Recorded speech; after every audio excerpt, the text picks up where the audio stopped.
predstavnik moral tekmovati z drugimi italijanskimi kandidati, sploh če bi prišlo do zmanjšanja števila parlamentarcev, kar vsekakor ne bi pomenilo veliko razliko, saj en parlamentarec več ali manj, če tudi bi prišlo do zmanjšanja, ne bi zdaj to res smelo vplivati na morebitno izvolitev slovenskega predstavnika.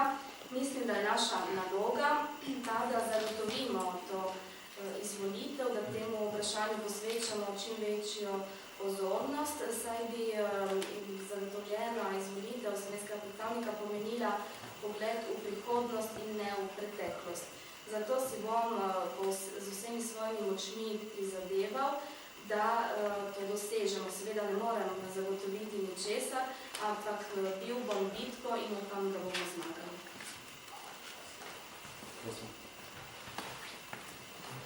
Peter Verc, Primorskega dnevnika. Ministra bi rad vprašal za pričakovanja slovenske diplomacije glede tega vprašanja, se pravi zagotovljene ali vsaj olajšane izvolitve Slovencev v parlament. Ima tukaj slovenska diplomacija kakšno konkretno pričakovanje, se pravi recimo rešitev, ki velja v Sloveniji za italijanskega in madžarskega poslanca. Potem pa še vprašanje za oba, omenili ste infrastrukture, o čem ste se konkretno pogovarjali, če o železnicah ali pa o čem drugem. Hvala. Peter Verc, Primorski dnevnik, una domanda indirizzata al Ministro per quanto riguarda il seggio garantito o quantomeno agevolato ad un rappresentante della minoranza slovena al Parlamento. Quali sono le aspettative concrete della diplomazia slovena in questo senso? E poi invece avrei una domanda per entrambi. Avete parlato di infrastrutture, nel concreto quali sono stati i progetti affrontati? Hvala za vprašanje. Odgovoril bom na podoben način kot predsednik Vedriga, tako kot on nima pristojnosti in možnosti neposredno vplivati na to, kako bo na ravni italijanske države urejena volilna zakonodaja, tako tudi se da Republika Slovenija lahko glede tega izrazi samo pobudo, pričakovanje. In to sem storil lansko leto, ko sem obiskal svojega kolega zunanjega ministra Republike Italije v Rimu. Bil sem zagotovilo, da bodo o tem vprašanju v italijanski vladi temeljito premislili, da ga bodo imeli veliko stalno zavesti, kajti seveda volilni zakon ni po našem mnenju v celoti ali v zadostni meri sklenjen za zaščitnim zakonom, ki seveda predvideva močnejše in zagotovljeno zastopstvo slovenske manjšine na ravni nacionalnega italijanskega parlamenta. Tako da tu konkretna rešitev mora biti takšna, kot je bo ponudila italijanska vlada. Vendar pa pričakujemo, da bo šlo ravno v tej smeri, kot je nakazal kolega Massimiliano, in tu se lahko z njim samo strinjal, tudi kar zadeva deželno raven, sem zelo hvaležen, da kaže to voljo, ta resen namen, da se tudi na ravni Furlanije Julijske krajine zadeva urejena podoben primer, da slovenska manjšina dobi neko obliko neposrednega zastopstva, neodvisno od seveda pripadnosti tej ali oni stranki. In seveda to vprašanje bomo na zunanjem ministrstvu naprej odpirali, budno spremljali razvoj dogodkov in upamo, da bo naša prijateljska država Italija, pa tudi seveda kolega Massimiliano pozoren na to vprašanje vse skozi. Kar zadeva infrastrukturnih projektov, sem opozoril, da smo seveda veseli, da se je nedavno odprla potniška vlakovna povezava Ljubljana-Trst in da je pravzaprav neverjetno, da tako dolgo nismo imeli to vrstne povezave, kar samo kaže, da smo železniške povezave z Italijo nasploh zanemarili, še posebej verjetno v času krize, ko je Sloveniji za to zmanjkovalo denarja in volje. Gre pa tudi za druge projekte. S kolegom Federigo smo govorili tudi o tem, da Evropska unija predvideva različne oblike evropskih sredstev, torej dostopa do evropskih sredstev, za takšne skupne projekte, ki zadevajo infrastrukturo.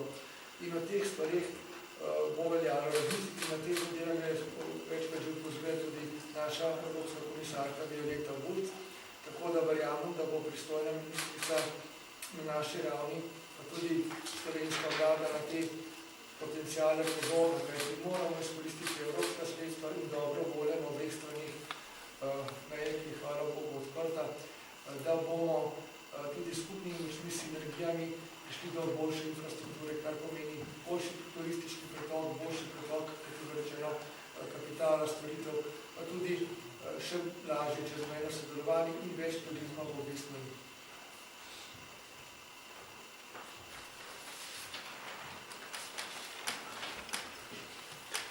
Grazie per la domanda. La mia risposta sarà molto simile a quella proposta dal Presidente Fedriga. Come da lui indicato, la Repubblica di Slovenia non ha un potere di influire direttamente sulla legge elettorale. La Repubblica di Slovenia ovviamente ha delle aspettative che io personalmente ho già presentato al Ministro, la mia controparte ministeriale a Roma l'anno scorso, il quale mi ha garantito che ci sarà una riflessione a livello di governo per risolvere questa questione. Bisogna anche notare che la legge elettorale italiana non è conforme alla legge di tutela della minoranza slovena in Friuli Venezia Giulia, che prevede l'elezione di un rappresentante della minoranza slovena. Comunque auspico una soluzione concreta da parte del governo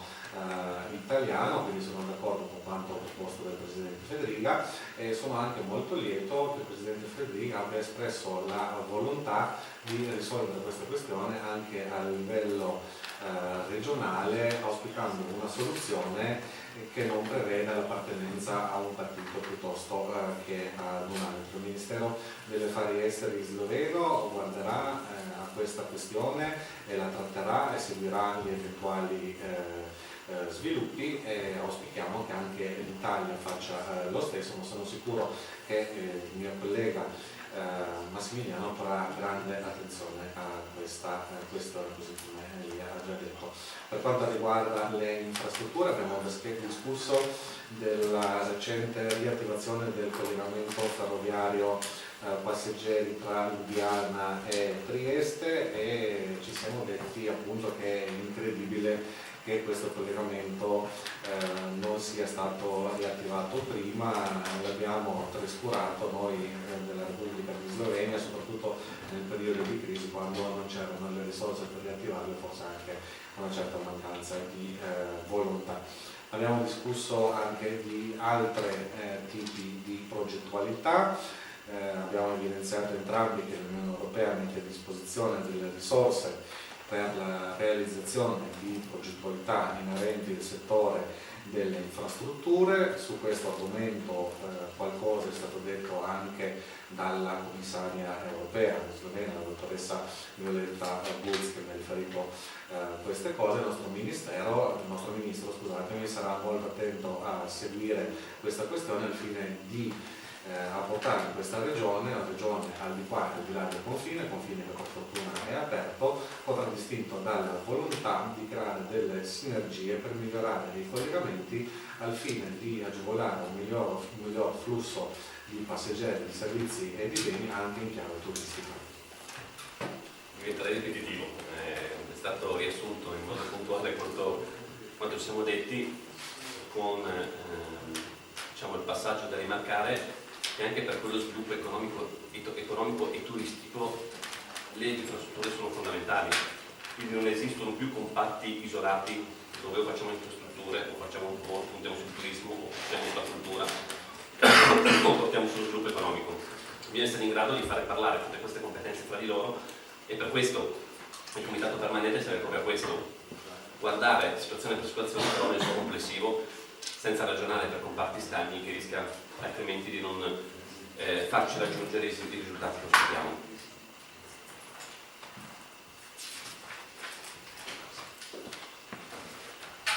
Ne bom ponavljal, če se bi samo ponavljal to, kar je bilo že odlično povedano pred mano. Naj dodam samo še to, za ekonomski in turistični razvoj je infrastruktura poglavitnega pomena. Ta področja namreč niso več ločena in vloga skupnega odbora je ravno ta, da ta področja preuči z več zornih kotov in v skupni luči, saj drugače ne bomo dosegli želenih rezultatov.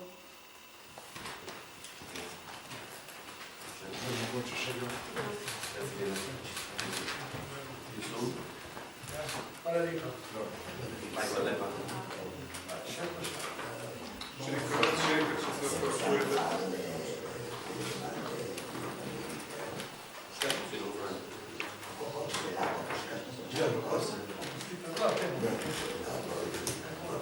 Voglio vedere i coccodrilli e non sapete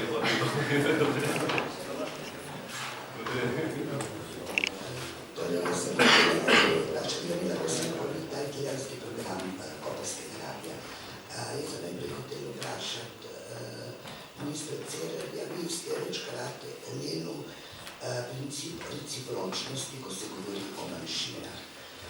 Na kaj konkretno mislite? Ali si vogliamo prima governatore invece una spiegazione su quelle che sono le difficoltà che lei conosce bene sui finanziamenti della regione Friuli Venezia Giulia alla minoranza italiana e specie in seguito a quello che è la crisi della regione Friuli dell'Università Popolare di Trieste. E poi una sottodomanda: quando intende incontrare gli appartenenti della comunità nazionale italiana?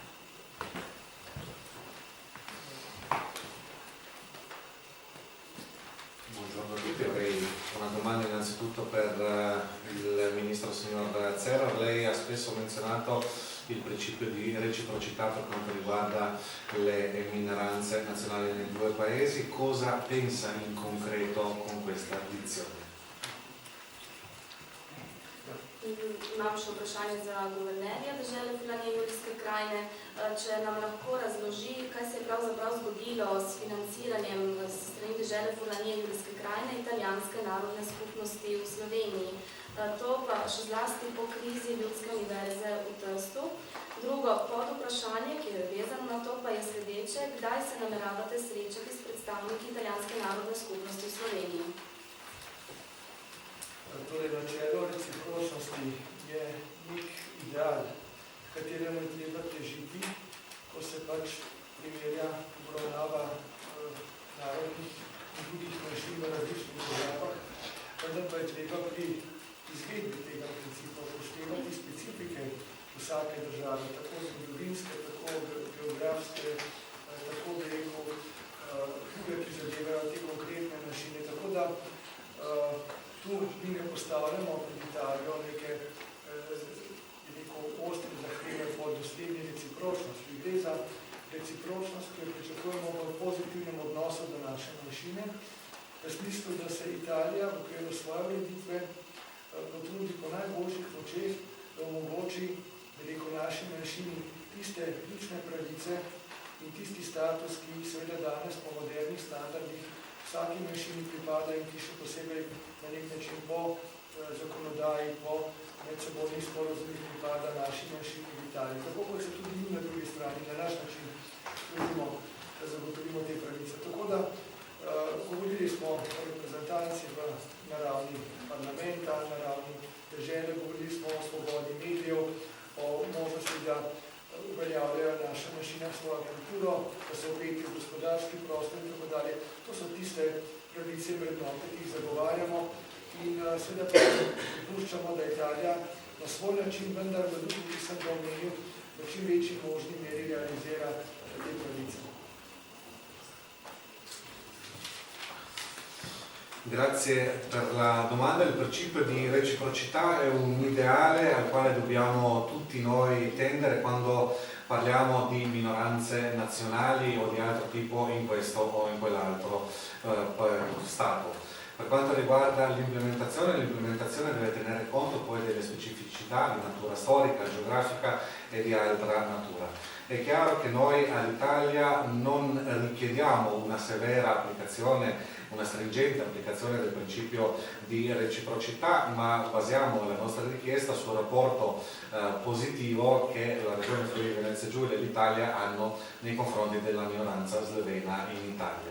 Dall'Italia chiediamo che si impegni per garantire i diritti chiave e lo status che una minoranza moderna al giorno d'oggi dovrebbe avere secondo le leggi nazionali dell'Italia e secondo gli accordi internazionali. Noi per canto nostro ci impegniamo a fare lo stesso qui con la minoranza italiana in Slovenia. Oggi, come abbiamo già anticipato prima, abbiamo parlato di rappresentanza della comunità nazionale slovena in Italia a livello regionale, a livello di partenariato, abbiamo parlato di media e questi sono i valori e i diritti che si applicano al principio di reciprocità di una minoranza di un determinato paese. Questo deve essere anche lo spirito secondo il quale l'Italia applica questo principio. Fatto giusto l'Università Popolare è un problema che appena arrivato è uno dei primi problemi dell'Università Popolare, un problema di bilancio esplicitato ma mai fatto precedentemente. Poi abbiamo fatto una scelta, ovvero quello di intervenire in modo chiaro e deciso con un commissariamento in accordo con il Ministero degli Esteri e la Prefettura. Abbiamo commissariato l'Università Popolare. Andare avanti in quella situazione sarebbe diventato inaccettabile e dannoso per la minoranza italiana.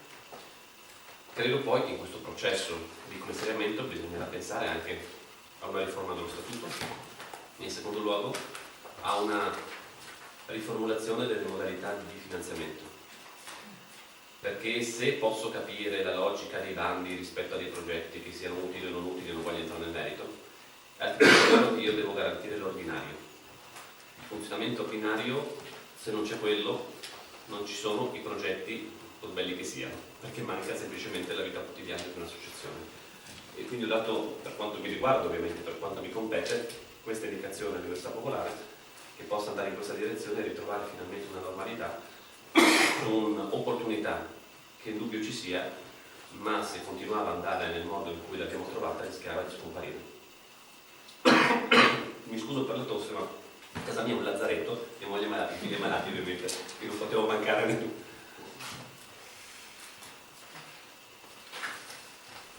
Glede ljudske univerze, to je težava, s katero sem se moral soočiti že takoj, ko sem nastopil funkcijo. Težava je bila, kot veste, s financiranjem, s proračunom te institucije. Zato smo se v dogovoru z Ministrstvom za zunanje zadeve in s prefektom dogovorili, da ljudski univerzi podpišemo izrednega komisarja. Namreč, če tega ne bi storili, potem bi prišli do nesprejemljive in celo škodljive situacije za samo italijansko manjšino. Za prihodnost pa mislim, da bomo morali razmisliti o spremembi statuta.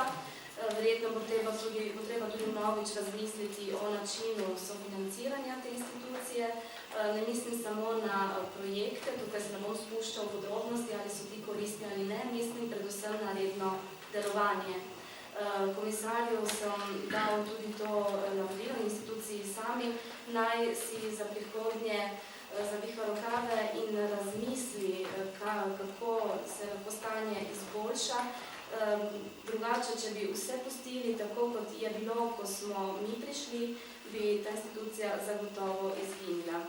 Se opravičujem za kašelj, doma smo vsi bolni. Hvala vam. Grazie mille.